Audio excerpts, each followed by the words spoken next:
Georgia Republican Congresswoman Marjorie Taylor Greene is now calling on GOP Speaker Mike Johnson to resign. And today she is threatening to introduce a motion to vacate his speakership if he doesn't step down. Johnson has betrayed America. He's betrayed Republican voters. Under his leadership, he's passed the Democrat agenda, passed the Biden administration's policies, and fully funded them. We're going to fight in Congress to do everything we can to stop this type of uniparty leadership. Mike Johnson's speakership is over. He needs to do the right thing to resign and allow us to move forward in a controlled process. If he doesn't do so, he will be vacated. So the Georgia hardliner is one of at least 3 Republicans who have said they will support a move to oust Johnson, whose majority is so slim he can't afford to lose any Republicans on a party line vote.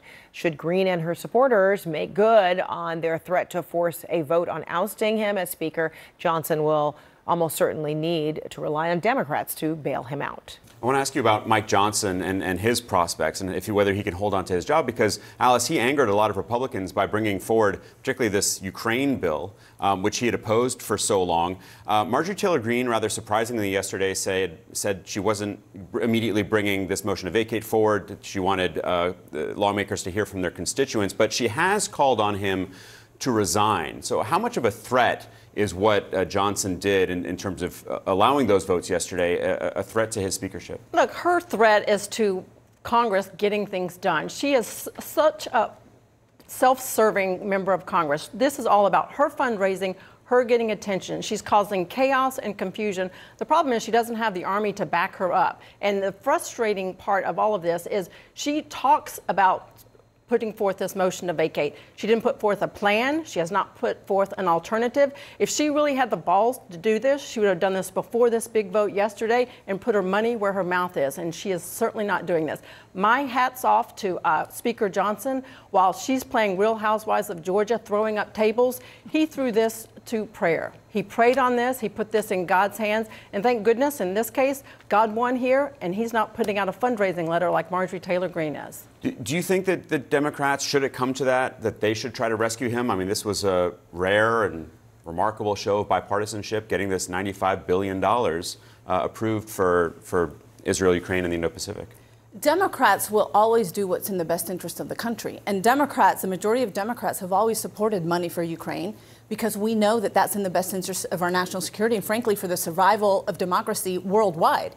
The sad part of what is happening, and I get that so many people are giving kudos, even Democrats, to Speaker Johnson, but that is how low the bar has become for a Republican Speaker of the House to do his freaking job. This could have been done back in October if Mike Johnson had had the wherewithal and the spine to do it. Now he's done it 6 months later while Ukraine has lost so much on the battlefield. But yes, thank goodness we are where we are now.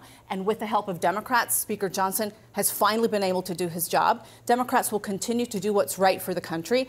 And in the future, if this means coming to his saving, if Marjorie Taylor Greene does put this on the floor, we'll see. If that occurs, again, it speaks to just how low the Republican congressional leadership has gone in terms of losing control of their own caucus. And if Democrats do have to come to his aid, I don't think it's going to be for free. I think it's going to be for some kind of power sharing or something that, again, will benefit the country because Democrats are always going to do what's in the best interest of Americans. I think it's important. Hats off again to Speaker Johnson for showing true leadership in the face of potential ouster by the vocal minority in the House. I think this is an opportunity for Americans to sit back and say, thank goodness Congress worked in a bipartisan fashion. We sent a strong message to Russia, to China, to Iran, the proxies, and any of these other nations that want to put a threat to democracy. And I think everyone should call their member of Congress that voted for this and tell them thank you. We only have a couple of moments left, but Alice, does that mean that you think there's some fatigue that's setting in the Republican caucus over all of this chaos? Because how Johnson's acting is not so different than what Kevin McCarthy did, and yet he was ousted.